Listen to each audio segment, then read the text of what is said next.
Coaches Show. I'm your host Shane Bent, along with head coach Kyle Langford. We got a lot to discuss today as far as last week's homecoming and all the festivities and the football game Friday, and going into game 3 of region coming up this week with Vidalia over in Vidalia. Coach, first of all, as always, we want to give a shout out to the church and churches and the folks that host the breakfast for us each week. Right, we had a pregame meal at the First Church of Nazarene here in town, and man, it was really good. Brother Lane Ingram and his whole church congregation looked like showed up, and they really did us right. And Brother Eddie Krabs, he had that pork loin going, and it was sure good. And we appreciate them because a lot of churches around here are just so willing to do, and they bring us in. And they love on these kids and really make us feel welcome. And, it's funny because usually you have one church you say, well, that really felt like home, or they really made us feel good. Every church we go to, it's just like they just welcome us in, roll out the red carpet, and it's a tribute to them. And I really appreciate them showing the love to our players and our coaching staff. It means a lot. And this week, the breakfast coach, of course, First Baptist always open their doors for the team each week. And those folks down there that cook the breakfast, but it was Taylor Farms, Mr. Winky Metters, and D.L. Lee and Sons paying for the meat for the rest of the year. So we really appreciate what they're doing and have done for us in the past. All right, Coach, kind of moving in here, injuries from Friday night. What are we moving forward? Have we got anything to even speak of, or how are we doing injury-wise? Yeah, well, Caleb Houston, the big, freshman linebacker, who really did a very good job for a quarter and a half, and then suffered a back injury, and it's when it's something you really hadn't felt before. I think it scares you and startles you. We suspect that it's probably going to be a strained muscle in his lower back, but they've taken him to a doctor today to get a second opinion. And it's always better, especially with a young kid like that, to err on the side of caution, and let's take a look at the whole injury. And we hope he is going to be back for us soon. But we thought he really did a good job up to that point. But Lord help, that running back was big, and when you hit him, you had to hit him with everything you had. And but other than Caleb, I think everybody else came out fine. We had a good, vigorous day of practice today, so there were no effects, other than that.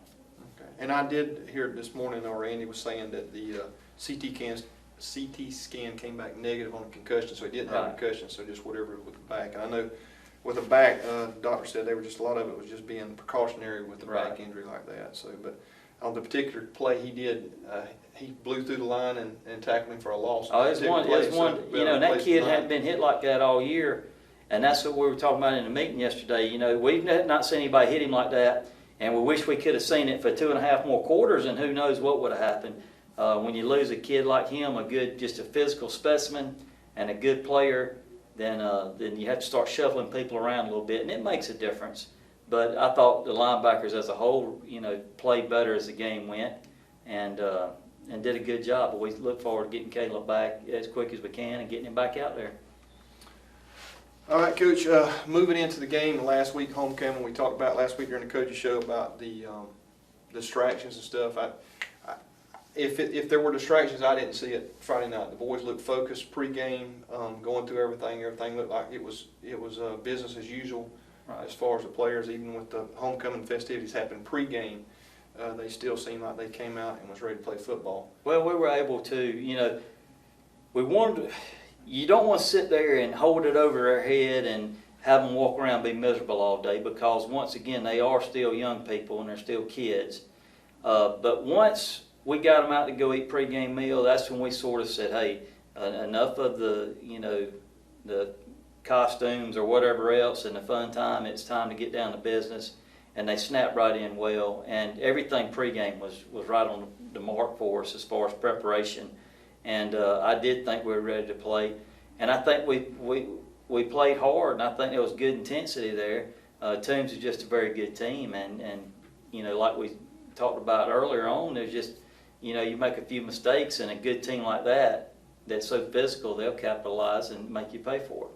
Yeah, and they were a good team, and then coming into it, we talked, they had number 2 running back in the state, so give us some numbers on that, Coach. Where did they end up versus our, because I know some of our running backs had a lot of good yards there Friday night as well. Yeah, well, we had Zevion Brown ended up with 10 carries for 157 yards, which was, was a fantastic night for him. And it's a guy that played every snap on defense, every special team as well. But just a fine young man, and really plays with such effort. He plays with every shred of intensity and fiber that he has every play. And I was so proud for him because he's really worked hard. He had never played running back before. He's a defensive only guy last year, and has really worked hard to be good at it. And he's getting better. I regret that he's a senior, but he's making the most out of it. And I thought the offensive line was really, really good Friday night. Much better than we've seen all year, and that's just because Coach K keeps working them, and we're going to keep pushing them, and we want them to be the best, and we're starting to see some signs of what we had anticipated seeing, from the start. And then Cooper throwing the ball, he was 12 of 15 for 179, so really another outstanding night for him. He had the one pick, and that was probably more so on me. Our alignment was not correct. We should have called a timeout and got that straightened out. So, I'll take that one. But he had a really good night too. 2 more touchdown passes. Zevion had 2 more touchdowns for us, and Lord, he's probably up around 7 or 8 touchdowns on the year at this point. So he's having a real big year for us. And another big thing for Friday night was our kicking game. We didn't miss any extra points. I thought it really looked good. Yeah, Coach Bordeaux said it's because he wasn't there. They said Yeah. good, but no, that's a positive. And what we're seeing is a unit each week getting a little bit better.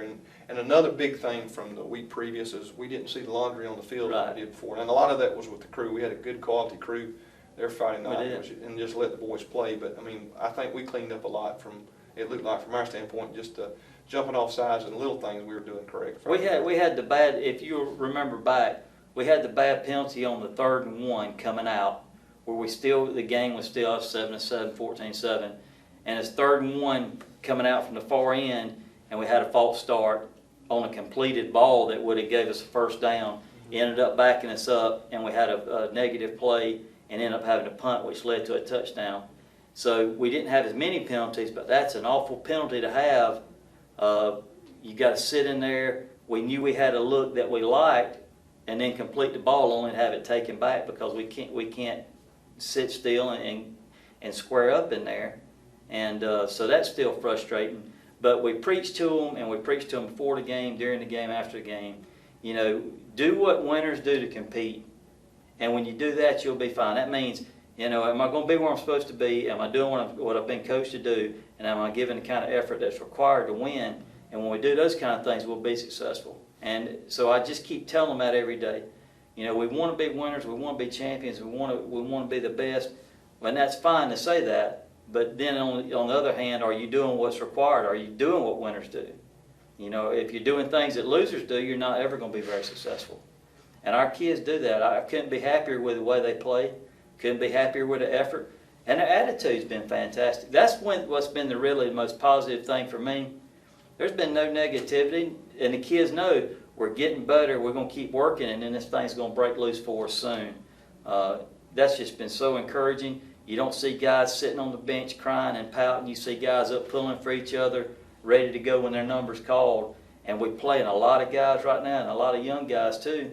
And they're ready to go and getting in there, and there's not a big gap, between talent of older kids and younger. We've got good participation and good output with both of them.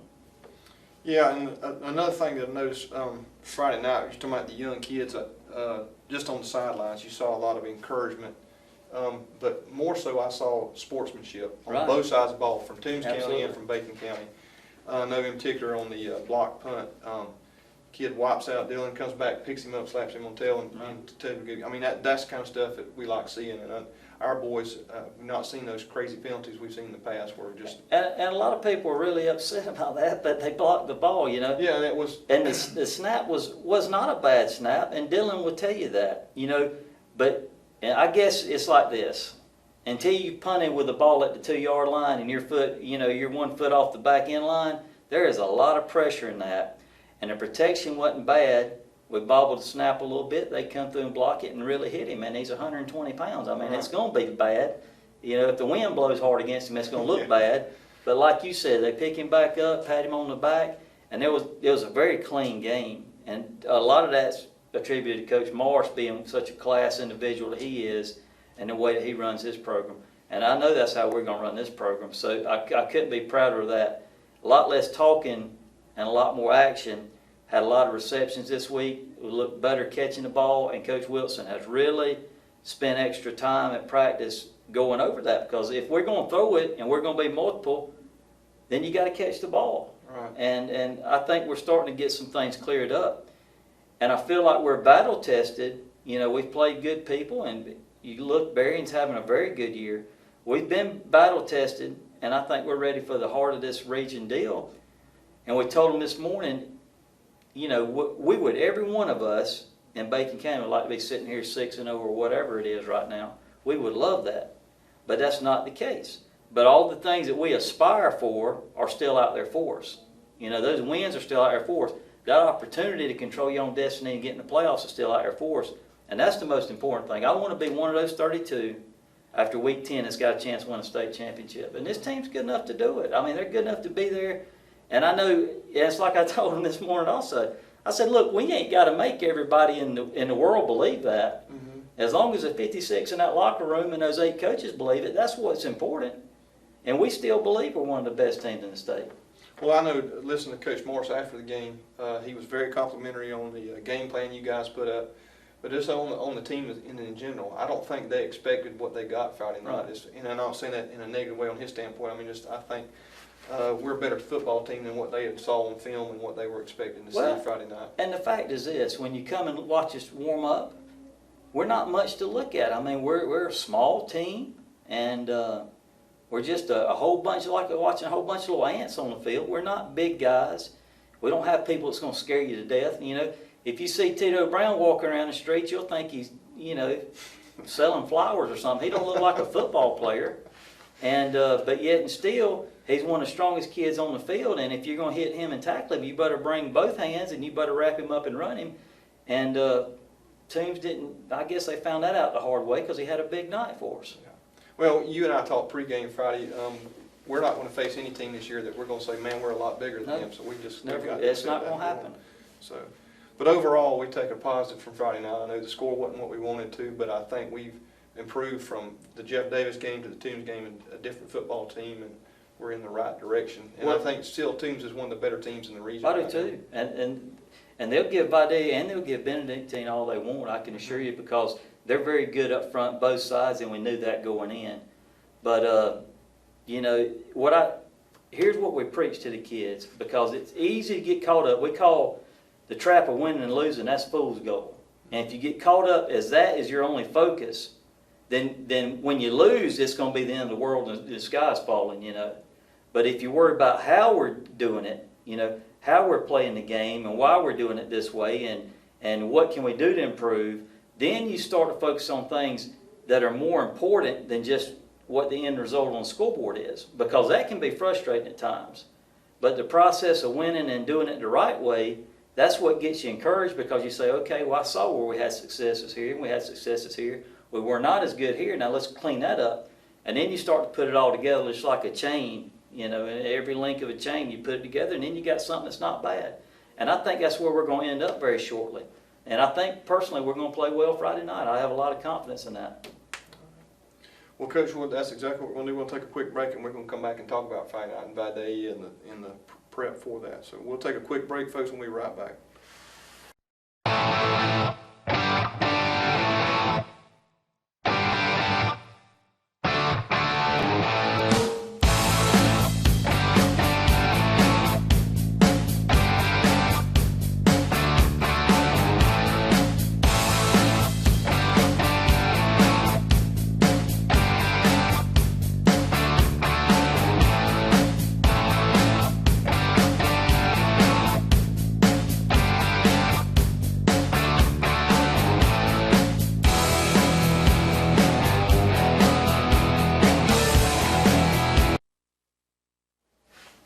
Welcome back, Red Raider Coaches Show. We're going to talk to Coach Langford here about Friday night in Vidalia. And Coach, this is coming into week 3 of the region. We come in this week 1-1 in region, and still control our own destiny Right. as far as that goes, and how we make it to playoffs or not. Coach Vidalia is traditionally a tough team. They're going to bring in a lot of folks. They're going to put folks in the box on defense. Offensively, they're going to run the ball a lot. What are you doing this week to prepare for Vidalia any different than any other team? They don't look a lot different on film as far as the teams, as far as the way they run the ball. I think maybe they passed the ball maybe 6 times against Benedictine, but they got Mr. Nate McBride back there running Right, the ball. probably, Another, you know, maybe the best player in the whole country, regardless of position. You got a guy that's, you know, faster than Bo Jackson or Herschel Walker, and, you know, is probably the best linebacker to play high school football in the last 20 years. I mean, he's a specimen, and we'll certainly try to avoid him while we're on offense as much as possible. And then when he's on defense, we got to get, you know, you normally say, hey, you got to get somebody there and get a friend. We're going to have to get a bunch of friends and hopefully get 11 people to him because he's that good. He's good enough to beat a lot of teams single-handedly, and, you know, he's certainly capable of taking care of us single-handedly if we let him. So we've got to really step up to the challenge and kind of meet him there. And anytime you play a great player, that's what ought to get you excited, you know. If you play a game nobody cares about against people that nobody know of, then who cares? You know, we're playing against one of the best players in the country, an exciting, really skilled player, and this just means it's a better opportunity for us, you know. And we've got to meet that challenge. I think personally, you know, you hate seeing people like that because he's so talented and so good, but it gets you excited, and I think it helps draw your focus a little bit, because when we have a little slip up at practice, then I can go ahead and drive that in their head. Okay, you slipped up on that, and McBride, if you slip up, he's taking it 85 to the house. So that kind of snaps their attention back, which we like.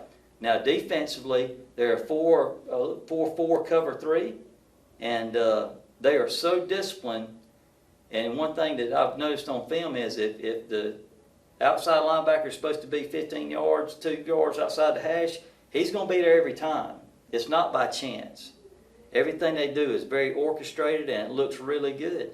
They don't blitz a lot because they don't have to. Generally speaking, they think they're better than you up front, so they let the linebackers run and play, and they've got good ones to do it.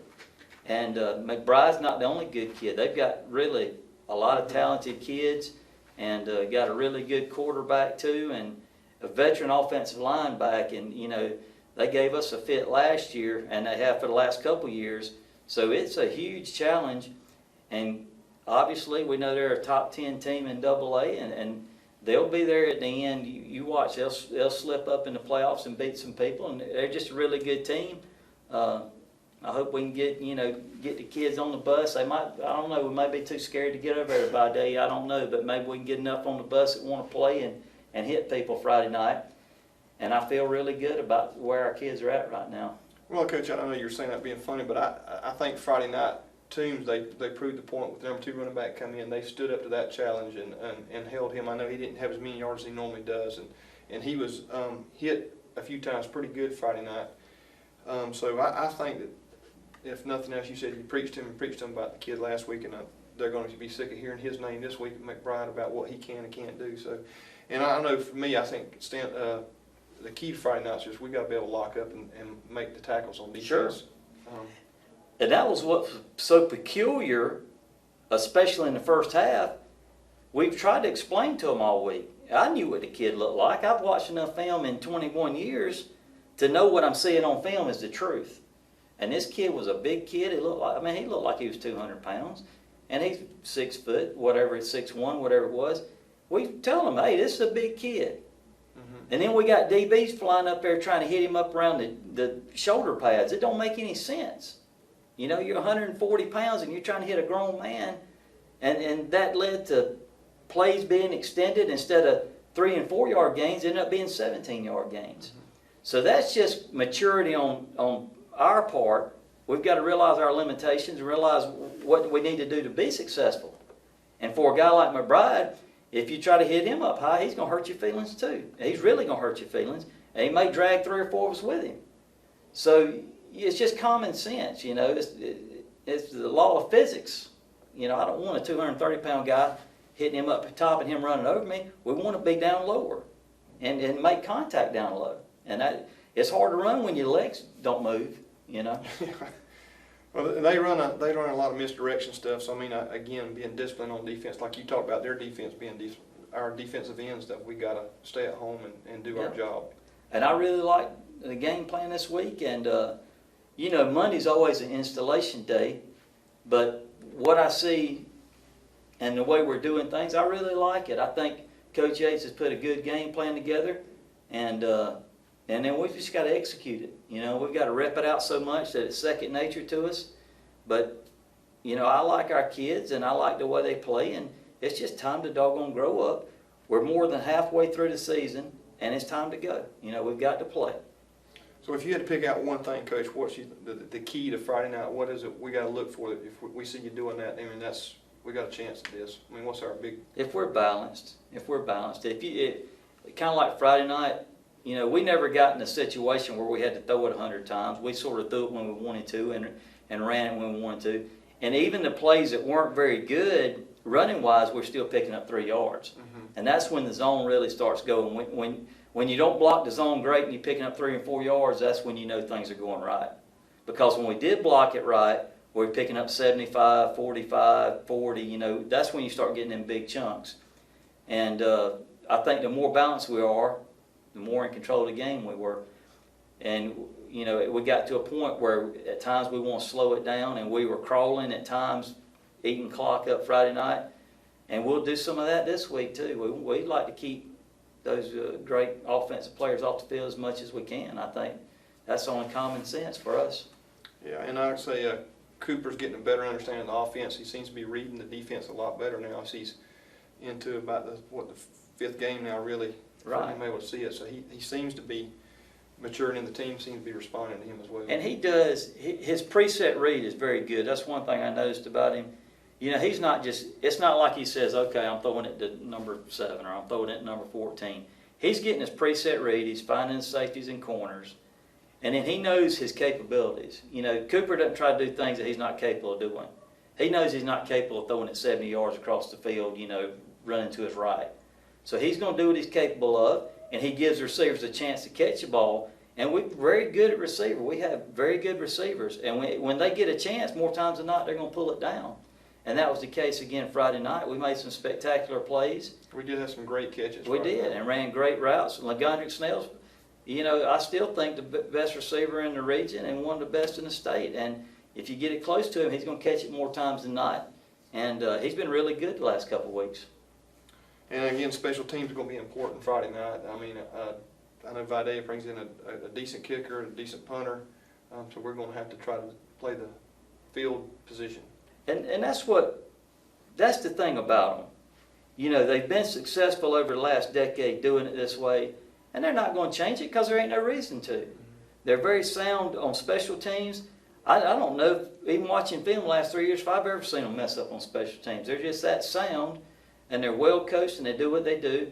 And offensively, the same thing. They're not going to reinvent the wheel. They like what they're doing. They're good at it, and they're going to keep doing it. Same thing defensively. And that's where we try to aspire to be, you know. We don't want to have to reach in a bag of tricks every week to try to compete with people. We want to be able to hang our hat on something and say, this is what we do, and we're going to do it for the next 10 years. And I know that's a good feeling for them, because we were like that at Hawkinsville. We got to where we knew this was good, and we were going to do this better than anybody else, and let's do it. And that's kind of what we're working toward with this zone and some of the things we're doing throwing-wise. And, you know, I think over time, you know, hopefully to move our program in the direction that Videa is in would be what we want to do. Well, Coach, we definitely want to see a win Friday night, and I would say just a shout out for Raider Nation this past Friday. We had a great crowd out. Oh, they were into the game. Folks didn't leave right after homecoming. They stayed and watched the football game, so it was exciting to be there, exciting to be around. And what we say all that to say, we'd love to see everybody there Friday night in Videa, because that's a great environment to play in. It is, and it's a tough place to go for a visitor and play, and it's nothing negative. It's just, boy, they have so much enthusiasm on their side, and the organization is so first class over there that you know you got to go in there and be focused in on your job. and be really disciplined on what you're doing, because that's a big time football over here in Vidalia. And for whatever reason you can't make it, Brent Johnson, the BCTV crew will be over there broadcasting live the football game. So if you can, try to be there. If you can't, it will be available online, live streaming. But Coach, we definitely are looking for a win Friday night. We wish you all the luck in the world, and we hope all Raider Nation will come out and show out for the game. We'll see you next Monday to talk about Vidalia.